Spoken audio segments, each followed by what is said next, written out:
Momen pilu ibu hamil terjebak di jalan rusak saat dirujuk ke puskesmas, mobil nyangkut tak bisa jalan.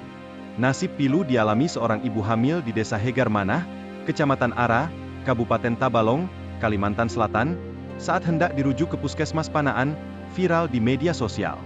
Akibat kondisi jalan rusak parah, mobil pick-up yang membawa ibu hamil tersebut terjebak lumpur dan kesulitan melanjutkan perjalanan. Peristiwa yang dialami ibu hamil itu viral di media sosial, usai diunggah akun Instagram Peristiwa Banua Rabu, 18 Agustus 2024. Dipaparkan pengunggah video peristiwa tersebut terjadi pada Selasa, 13 Agustus 2024. Lantaran kondisi darurat yang dialami ibu hamil tersebut, ia diharuskan menerima penanganan di Puskesmas Panaan yang berjarak kurang lebih 20 km. Ibu hamil tersebut dibawa dengan kondisi seadanya menggunakan mobil pick-up terbuka. Sembari didampingi oleh dua ibu-ibu lainnya, ibu hamil itu tampak terbaring tak berdaya di bagian bak pick-up dengan ditutupi oleh selimut.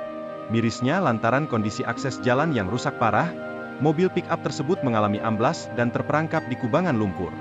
Sejumlah pria yang membawa ibu-ibu itu pun berusaha sekuat tenaga mengeluarkan roda mobil yang terperangkap lumpur bahkan nyaris terguling itu.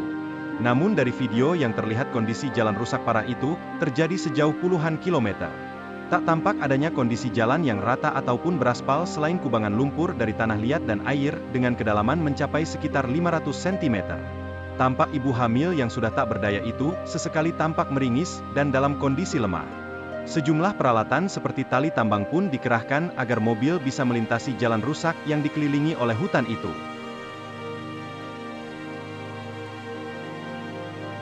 Download Tribun X sekarang, menghadirkan lokal menjadi Indonesia.